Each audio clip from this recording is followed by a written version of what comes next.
ओम नमो भगवते वासुदेवाय। भागवत पुराण तृतीय स्कंद चौथा अध्याय। उद्धव जी से विदा होकर विदुर जी का मैत्रेय ऋषि के पास जाना। उद्धव जी ने कहा, फिर ब्राह्मणों की आज्ञा पाकर यादवों ने भोजन किया और वारुणी मदिरा पी। उससे उनका ज्ञान नष्ट हो गया और वे दुर्वचनों से एक दूसरे के हृदय को चोट पहुंचाने लगे। मदिरा के नशे से उनकी बुद्धि बिगड़ गई और जैसे आपस की रगड़ से बांसों में आग लग जाती है, उसी प्रकार सूर्यास्त होते होते उनमें मार काट होने लगी।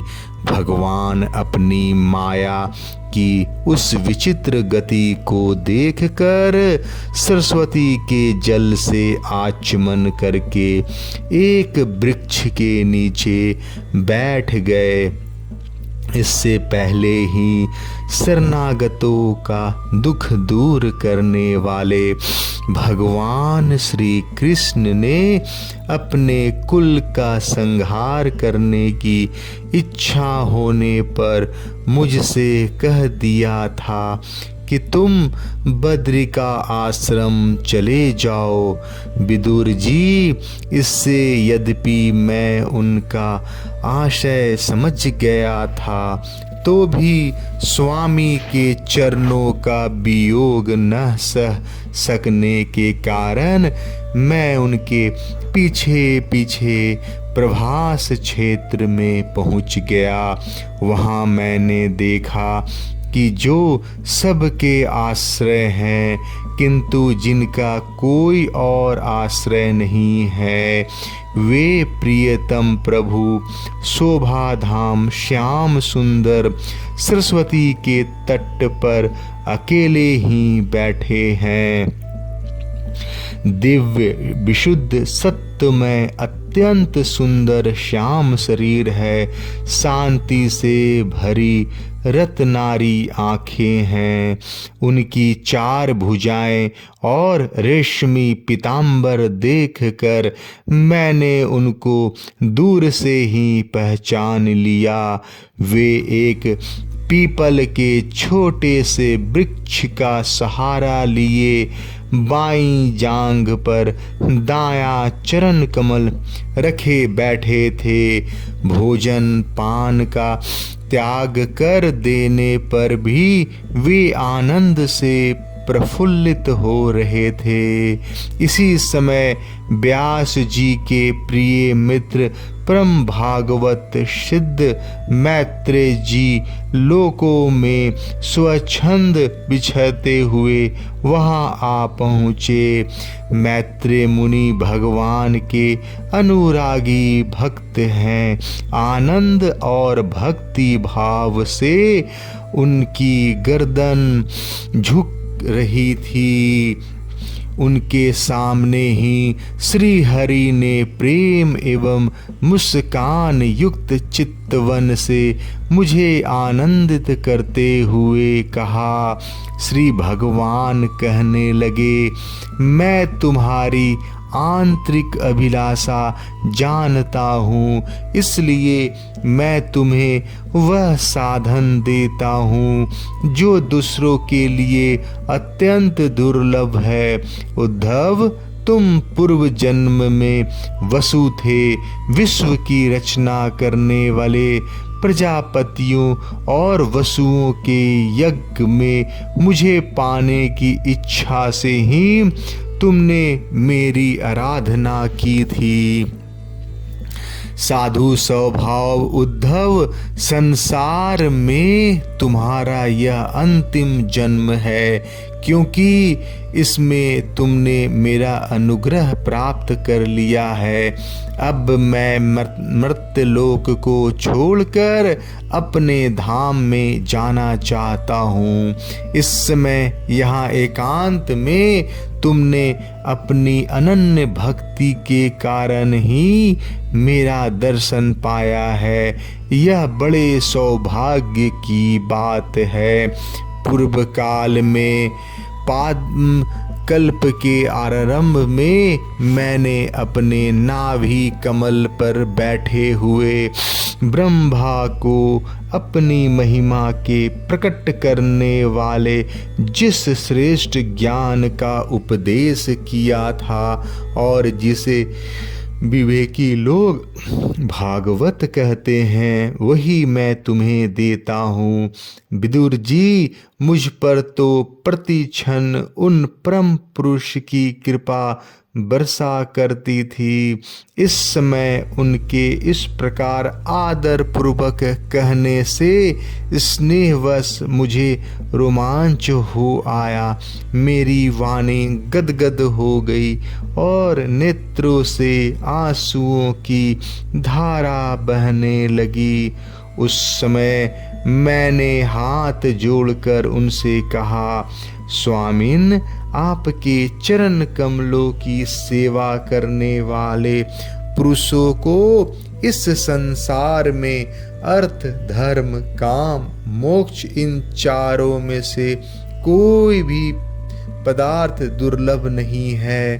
तथापि मुझे उनमें से किसी की इच्छा नहीं है। मैं तो केवल आपके चरण कमलों की सेवा के लिए ही ललायित रहता हूँ।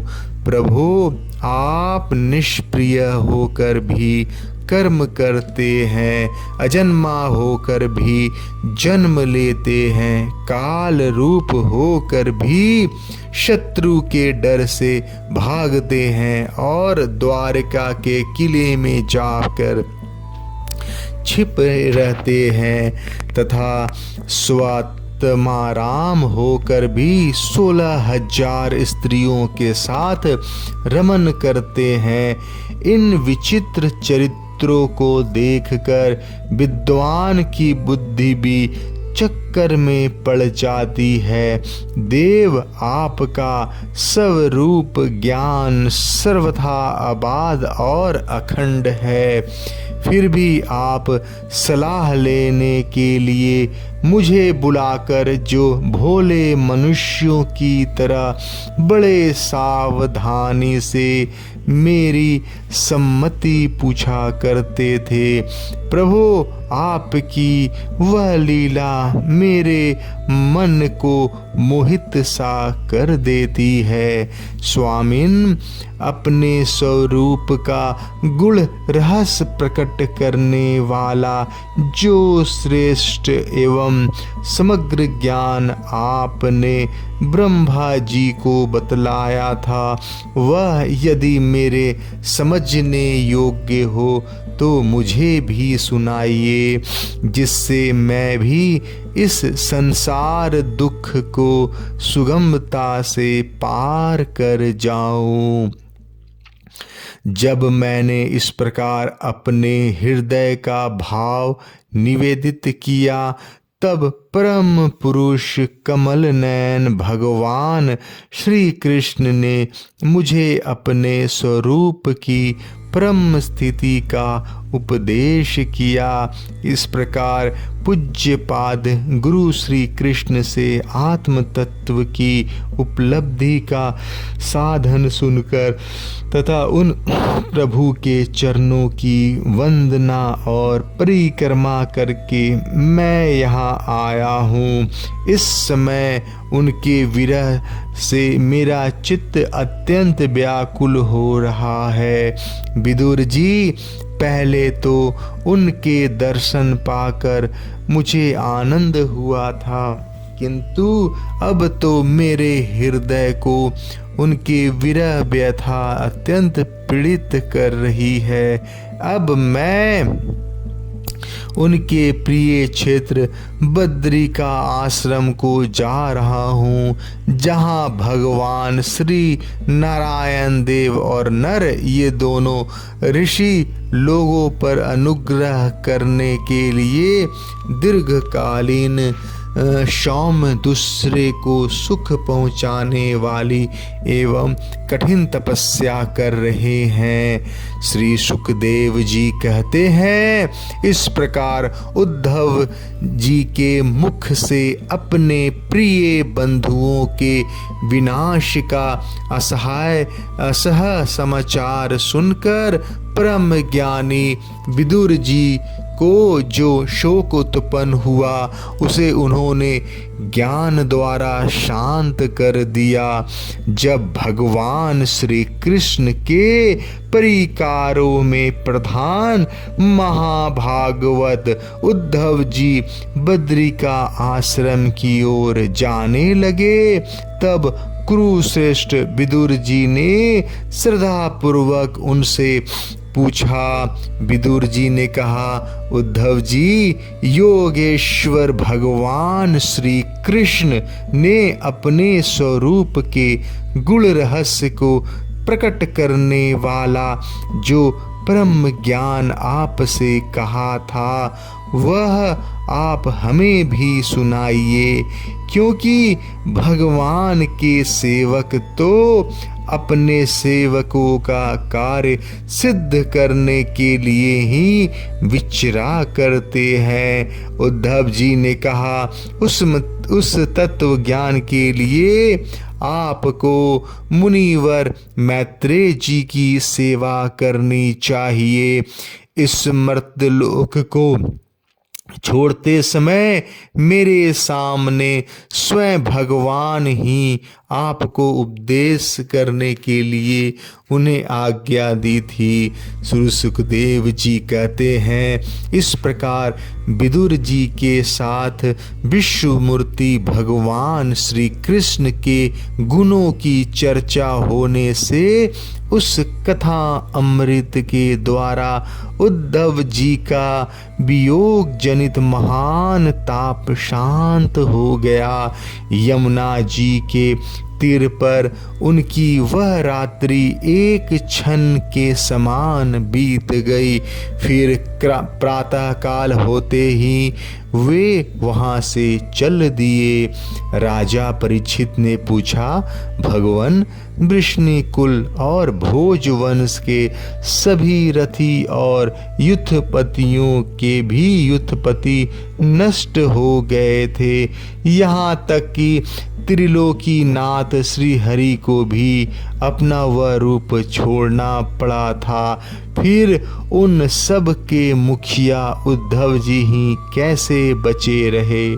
श्री सुखदेव जी ने कहा, जिनकी इच्छा कभी व्यर्थ नहीं होती, उन श्री हरि ने ब्राह्मणों के शाप रूप काल के बहाने अपने कुल का संहार कर अपने श्री विग्रह को त्यागते समय विचार किया, अब इस लोक से मेरे चले जाने पर संयम शिरोमणि उद्धव जी ही मेरे ज्ञान को ग्रहण करने के सच्चे अधिकारी हैं। उद्धव मुझसे अनुमात्र भी कम नहीं हैं, क्योंकि वे आत्मजयी हैं, विषयों से कभी विचलित नहीं हुए। अतः लोगों को मेरे ज्ञान की शिक्षा देते हुए वे यहीं रहे।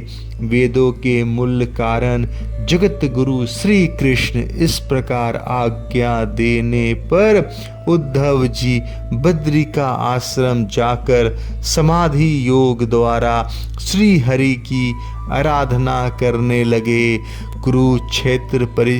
कुरुश्रेष्ठ परीक्षित, परमात्मा श्री कृष्ण ने लीला से ही अपना श्री विग्रह प्रकट किया था और लीला से ही उसे अंतर्ध्यान भी कर दिया।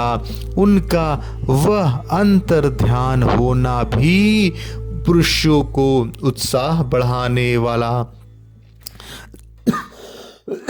और दूसरे पशु तुल्य अधीर पुरुषों के लिए अत्यंत दुष्कर था।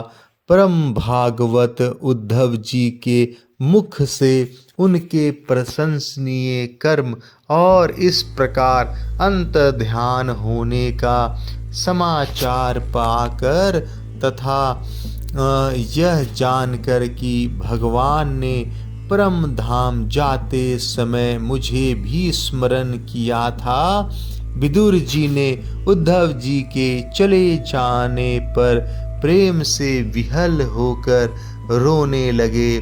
इसके पश्चात सिद्ध शिरोमणि विदुर जी यमुना के तट से चलकर कुछ दिनों में गंगा जी के किनारे जा पहुँचे, जहाँ श्री मैत्रेय जी रहते थे। जय श्री कृष्ण। चौथा अध्याय समाप्त।